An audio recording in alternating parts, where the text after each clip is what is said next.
Hezbollah इस्राइली जमीनी हमले और एक लंबी जंग के लिए तैयार है। हसन नसरुल्लाह की शहादत के बाद डेप्यूटी चीफ नईम कासिम का पहला बयान, कहा हमने अपना भाई खो दिया, तंजीम के नए सरबराह का इंतखाब जल्द किया जाएगा। लबनान को महफूज बनाने के लिए मज़ाहमत अपनी जगह कायम है।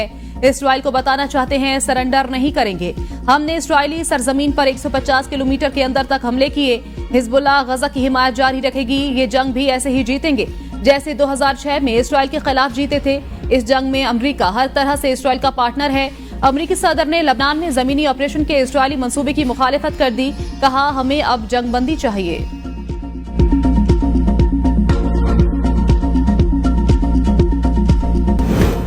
जस्टिस मुनीब ने आर्टिकल 63A की समाअत गैर कानूनी करार दे दी। रजिस्ट्रार सुप्रीम कोर्ट के नाम दूसरे खत में लिखा, एक जज के बेंच में न बैठने की वजह से केस की समाअत नहीं की जा सकती। आर्टिकल 63A नजरेसानी केस 5 रुकनी बेंच के सामने समाअत के लिए मुकर्रर था। 4 जजों ने बैठकर कैसे हुक्मनामा जारी कर दिया। 4 रुकनी बेंच आर्टिकल 63A नजरेसानी केस नहीं सुन सकता। समाअत का हुक्मनामा मुझे भेजा गया। हुक्मनामे में मेरा नाम लिखा हुआ मगर आगे दस्तखत नहीं। बेंच में बैठने वाले 4 जजेस काबिल एहतराम हैं, मगर आज की समाअत कानून और रूल्स के मुताबिक नहीं। आज की समाअत के हुक्मनामे पर एहतजाज रिकॉर्ड कराना चाहता हूं। समाअत का हुक्मनामा जुडिशल ऑर्डर नहीं। आर्टिकल 63A की तशरीह से मुतल्लिक नजरेसानी केस के हुक्मनामे की कोई हैसियत नहीं।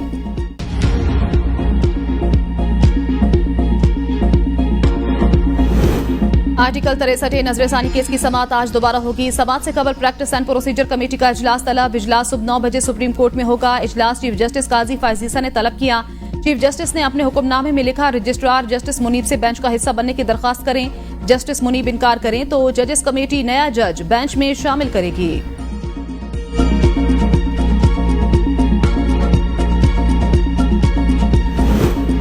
चीफ जस्टिस का जस्टिस मुनीब अख्तर के पहले खत को अदालती रिकॉर्ड का हिस्सा बनाने से इनकार। रिमार्क्स में कहा, ऐसे खत को अदालती रिकॉर्ड का हिस्सा बनाने की रिवायत नहीं। मुनासिब होता जस्टिस मुनीब अख्तर बेंच में आकर राय देते। नजरेसानी केस 2 साल से जायद जेर इल्तिवा। जज का मुकदमा सुनने से इनकार अदालत में होता है। इख्तिलाफी राय की हमेशा हौसला अफजाई की कानून का तकाजा है। नजरेसानी अपील की समाअत वही बेंच करे। सदारती रेफरेंस का अक्सरियती फैसला जस्टिस मुनीब अख्तर ने तहरीर किया था। जस्टिस मुनीब अख्तर ने आज कमरे अदालत नंबर 3 में बेंच की सरबराही की। जस्टिस मुनीब अख्तर दीगर जजेस के साथ टीवी रूम में भी मौजूद थे।